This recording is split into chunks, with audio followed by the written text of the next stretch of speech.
సరిపోయింది.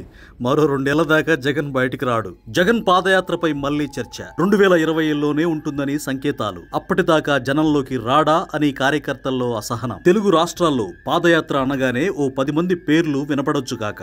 కానీ BCY party అధినేత బోడే రామచంద్ర యాదవ్ చేపట్టిన పుంగనూరు పాదయాత్ర ఓ చరిత్ర. రోడ్ల మీద పడిపోతా ఉండడం కాదు పాదయాత్ర అంటే అని నిరూపించిన నాయకుడు బోడే రామచంద్ర యాదవ్.